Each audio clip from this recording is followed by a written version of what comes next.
l'analyse de données climatiques. Pour ce faire, on va utiliser des graphiques climatiques qu'on appelle des diagrammes ombrothermiques. Le but de toute cette analyse, c'est en fait de déterminer le climat d'un lieu sur Terre.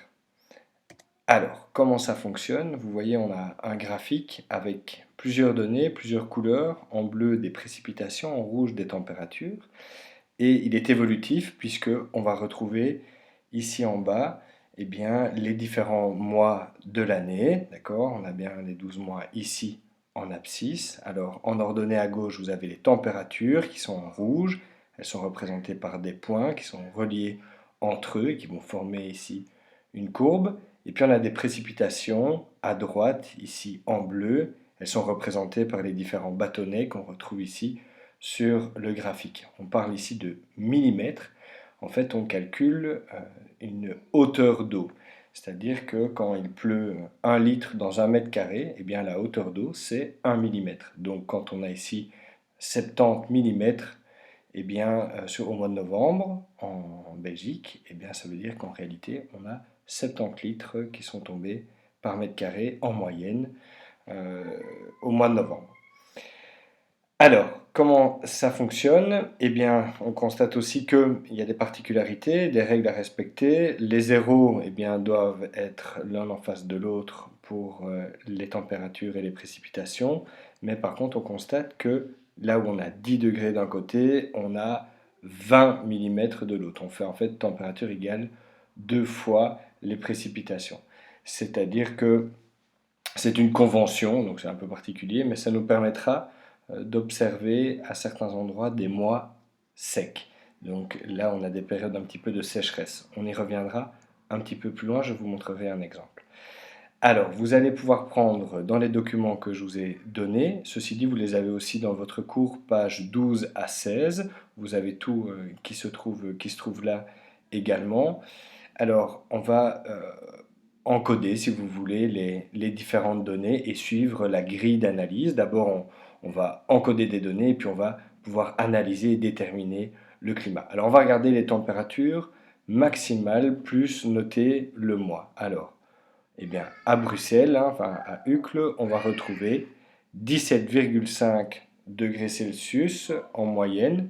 Eh bien, ça, c'est pour le mois de juillet. Donc voilà, on peut le reporter, on peut le noter. On va regarder aussi les températures minimales. Ben, quand on regarde la courbe ici, on le voit bien, ce sera en janvier ou en décembre, mais c'est janvier avec 2,2 degrés. On peut le noter.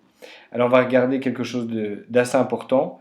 Amplitude thermique, parfois on l'appelle simplement aussi AT, d'accord, ne pas oublier. Amplitude thermique, en fait, ça va représenter, si vous voulez, l'écart des températures entre entre la température la plus faible et la température la plus haute.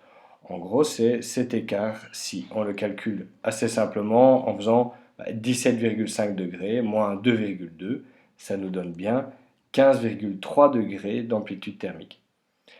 Les températures moyennes, eh bien, on va les retrouver souvent notées sur le diagramme ombrothermique, soit ici, soit au bout de la ligne des températures. C'est bien les températures moyennes annuelles. On peut la noter, 9,9. Est-ce que maintenant, pour les températures, y a-t-il des mois où les températures sont sous 0 degré? Eh bien, on voit que non. Là où il fait le plus froid, ça reste quand même supérieur à 0 degré. Alors, on peut regarder également maintenant les précipitations. On va regarder la somme. Là, on ne fait pas vraiment la moyenne de l'année. On fait la somme de toutes les précipitations au cours de l'année. 785 millimètres, qu'on appelle donc 785 litres par mètre carré. Alors, y a-t-il aussi un mois où on a un maximum de précipitations? Eh bien, on le voit ici, ce sera au mois de juillet. On le retrouve ici. Donc on en a bien, c'est pas nécessaire de le noter, mais ce sera 79 millimètres. Est-ce qu'il y a des mois secs? Non. Alors un mois sec, que je vais vous l'expliquer juste après, on le montrera, mais simplement c'est quand on a des précipitations qui sont inférieures aux températures. On le verra sur le cas de Manaus juste après. Alors maintenant pour l'analyse, eh bien on est ici regardé au niveau des coordonnées, 50 degrés nord, 48 minutes, Ça sont les coordonnées géographiques d'Uccle, donc on est bien dans l'hémisphère nord. Et maintenant, on va ensemble déterminer le climat. Alors pour ça, on va utiliser une petite grille de détermination simplifiée des climats mondiaux. Alors, eh bien, comment est-ce que ça va fonctionner? Eh bien, ici on prend température moyenne. Alors on regarde, est-ce qu'on est à plus de 20, entre 15 et 20, entre 0 et 14, plus petit que 0? Eh bien, nous, qu'est-ce qu'on avait noté? Température moyenne 9,9. On est bien entre 0 et 14. Donc, on passe à la colonne suivante. AT, je vous avais dit, c'est bien amplitude thermique. Bah là, on a deux solutions, soit plus petit que 20, soit plus grand que 20. Ici, on a bien, eh bien, on avait dit, tac, tac, tac, je me perds, voilà, 15,3, on est bien plus petit que 20 degrés. Alors là, c'est simple, bah, si on a bien fait, on doit être à plus, on passe à la colonne suivante, précipitation totale. Est-ce qu'on en a bien plus de 500 mm de précipitation totale? Bah oui, on en a ici, on voit bien 785. Et bien donc, on peut déterminer le climat, c'est bien un climat tempéré océanique. Ok, on peut le noter. Donc, on encode, on a bien trouvé le climat. Maintenant, juste après, on va vérifier avec les deux cartes si c'est bon. Petit détour ici par le Brésil, ce sera le deuxième, enfin ce sera à vous de faire celui-ci, ce sera le premier à faire par vous-même. Vous voyez ici à gauche, vous avez Uccle, à droite, vous avez Manaus au Brésil. Bon, ben, ce qui saute directement aux yeux, vous avez le même graphique, on voit directement hein, que il pleut beaucoup plus au Brésil que chez nous, et puis les températures, vous voyez, sont beaucoup plus chaudes et constantes. Je vous laisse analyser le graphique par vous-même. Je veux simplement ici vous montrer que on a au mois d'août l'exemple d'un mois sec, c'est-à-dire un mois où les précipitations sont inférieures aux températures. Il en résulte quoi? Eh bien, une certaine sécheresse qu'on appelle un mois sec de stress hydrique.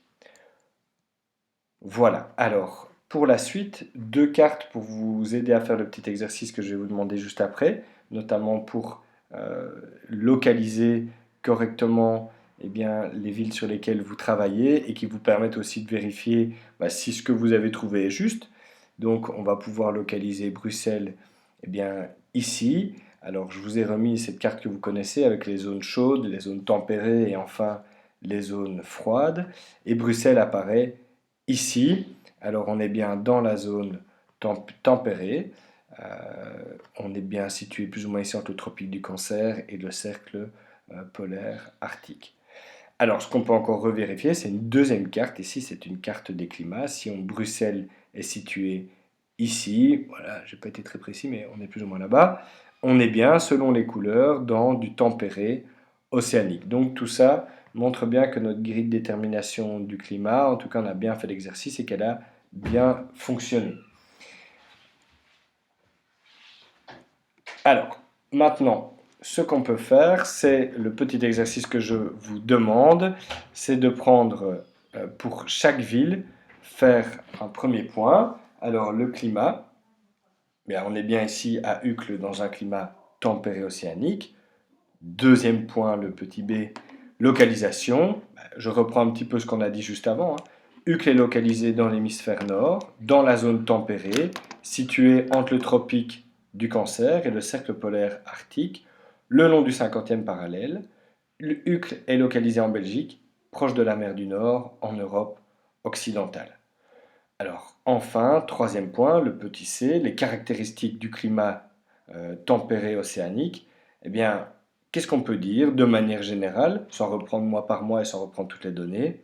Eh bien, on a quoi? On a plutôt des températures fraîches en hiver, mais rarement en dessous de 0 degré. En été, on a des températures douces, mais qui ne dépassent pas les 20 degrés. Et ce qu'on peut voir maintenant au niveau des précipitations, c'est qu'elles sont assez abondantes et constantes toute l'année, mais elles ne dépassent jamais 100 mm de précipitation totale par mois. Voilà un petit peu ce qu'on peut dire de notre climat. Donc voilà ce que j'attends maintenant de vous pour chacun des différents exemples. Bien préciser le climat et la ville, bien préciser la localisation, donc réutiliser les deux cartes pour vous aider. Et troisièmement, faire une caractéristique un peu générale du type de climat. Je vous souhaite un bon travail, courage pour cette période et à bientôt, je l'espère.